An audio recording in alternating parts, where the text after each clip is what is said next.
Hi, if you'd like to learn how to detect the njRAT and variants with Zeek, stick around and listen to this Zeek Roulette number 1.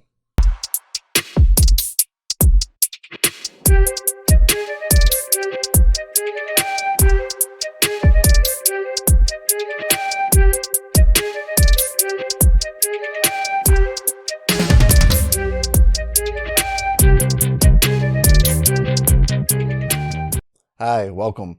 So my first Zeek Roulette, I picked off of njRAT a sample called njRAT. And what I did is initially I thought I was going to write a blog article on how to just simply use some IOCs to get some quick wins over malware out there, even if you don't fully understand what's going on with the malware. And I started looking at the network communication of this particular malware sample, and I realized I could detect the C2 traffic. So what I did is I put a blog article together and this video, so that way you would understand what goes into doing this type of detection. So I hope you enjoy my first Zeek Roulette, where I just pick a random topic and try to solve it with Zeek video. So one of the things I want to show you here, and this is the blog article that I have up on your screen, is that you can get to everything that I'm talking about with this link here. So you can get to the sample, and you can get also to the PCAP itself. Once you register, it's free. And you click it, PCAP, it's sort of in the lower right-handish side when you go into the network communications. And you can download it and look at everything that I'm talking to you about. I will say there's a little caveat with the PCAP that I'm going to talk about at the end of this video, so do stick around to hear what that's about. So if you take that PCAP and you run it through Zeek, you're going to get output that's going to look like what's on your screen, what I just rolled up to. This is a con.log, and it's just one line out of the con.log, and this is where the C2 happens. It happens on port 15145, and it's TCP. So in order to detect this, we have to understand what it is being sent over this connection. So I did a little bit of searching online, and I ran into an article that not only discussed how the protocol is implemented, it also gives you a copy of njRAT rules. I just rolled that up on your screen there for you too. So using this generalized information, we can also make a Zeek-powered detection for this malware sample. So what I did is I went into that article that I just scrolled up your screen and showed you from the quote, and they said every message starts with an ASCII length. So instead of it being just bytes, it's actually encoded in ASCII. So you have to reverse the ASCII back to an actual count number. So that's one problem. And you'll see I actually have a function in my spicy code to take care of that. So after the length, there is just a null character. And on the bottom of your screen, I have an example message here. You can see there's a length 156, and then there's an actual null character, and then there's the command. And in this case of this example message, is this LL. You'll see there's other commands, and I'm going to show you coming up soon. And then there's the delimiter. And in this case, the delimiter is actually all those bytes. So it's the pipe, quote, pipe, quote, pipe. That's all that is the delimiter. So you can see there's data in between these delimiters. I can't tell you exactly what all this data is. That would take a deeper analysis of njRAT, but I can tell you that we can detect it, and we can put this into a log so that someone that does know how to look at this information and tell you what happened will have an easy time at it. So let's go ahead and talk about how we're going to do that. So initially, when I started thinking about this, like I said, I started thinking about IOCs, but IOCs are very ephemeral. They don't last very long. And I wanted something a little more robust. So one of the more robust ways of taking care of a protocol is to write a protocol analyzer for it. And underneath Zeek, at least the newer versions of Zeek, of version 5 on, there is Spicy underneath it. And Spicy is a language to write parsers. And in our case, it's to write parsers on network protocols. So to do that, the first thing you have to do is you have to write a dynamic protocol detection signature if you want to detect it on any port. So here's my 5-line signature, which says on the TCP protocol, the payload must start with 0 through 9, and it has to at least have 1, and it can be more. That's the length that we're dealing with. And then we have a null character, and then we have alpha characters, and that's our command. And then we have the pipe symbol, and that's, and everywhere that I've looked, njRAT and its variants always had pipe symbols on the beginnings and the ends of the delimiter. So what this does is it looks for it as the start of a delimiter, but it's still delimiter indifferent. So the spicy code for this is still pretty simple. Here's the function where you take that, and maybe there's an easier way, but basically I took that ASCII value and computed what it was length as a unsigned integer. And that's most of my code. That's all this. Here, I'm basically saying there's a bunch of messages, so it's an array of messages. And what is the message? It's this. There's this length up front, and it should be digits. And we're going to convert it using my function above, which is bytes to uint. Then we're looking for the null character.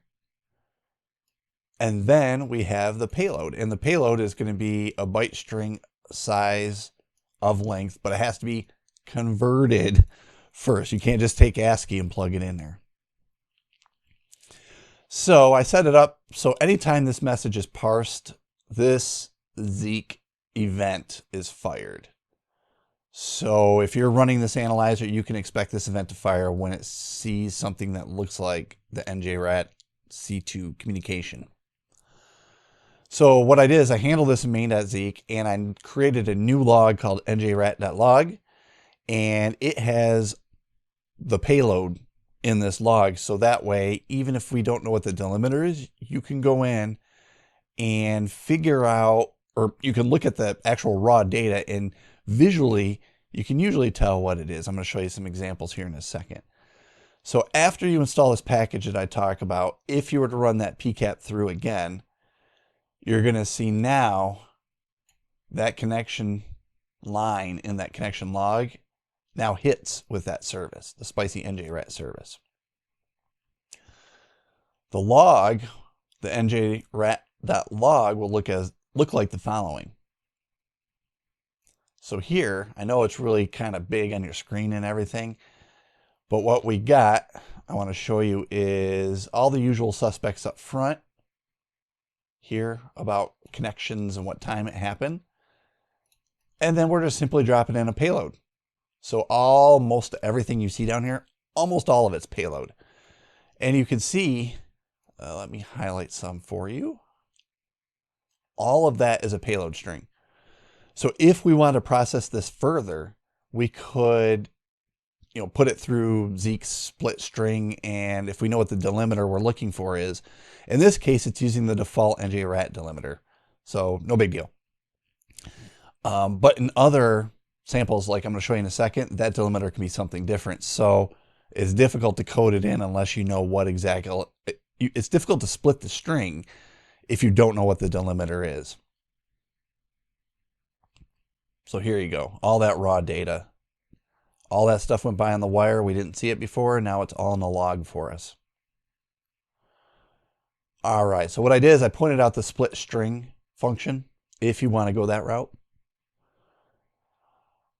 Since I didn't know, as a developer of the spicy analyzer, I don't know what the delimiter is or what you might face. I don't chop it up. I'm going to leave that to you.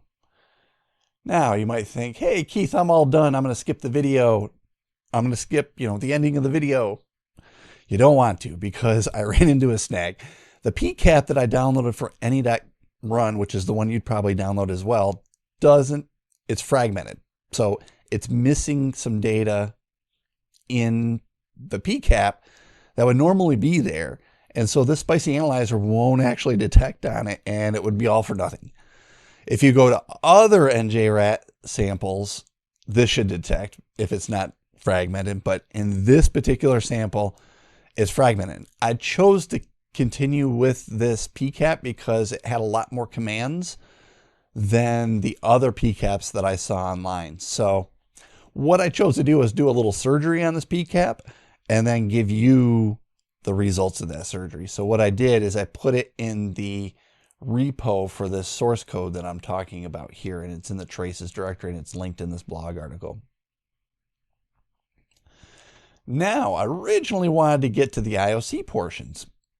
That was the whole reason why I was going to make a video to begin with, was to show how you could very easily put in some IOCs. So let's do that, even though it's more ephemeral than what we've been talking about by actually doing a parser with spicy. We can see the IOCs under any.run when you click on the IOC button is this SHA-256 hash, this domain, and this IP address. Well, in Zeek land, it's very easy to add this. And I've linked where you can actually add this. Since we're installing it as a package, I'm not going to make it an intelligence file, which is typically the way people go. I'm going to actually code it into Zeek logic, and we can do that with some functions. And one of the functions, the one that we use called insert, is linked in this blog article right there. So the code I used, basically, I just built up the record that's expected to the insert function. If you go to that documentation, and then it's indicator, that's the domain. What type is it? It's type of domain. And then you have source, njRAT, and then a URL, and then basically an insert. And then I do the same thing for the address and the file hash. All right, and then you have to remember to load the intelligence framework. There's the load commands for you in this blog article as well. And then if you run this PCAP through with the intelligence framework loaded and everything working, and well, even just with the intelligence framework loaded, you're going to get an intel.log, and the intel.log looks like this. And you can see that it hits on the domain and it hits on the address.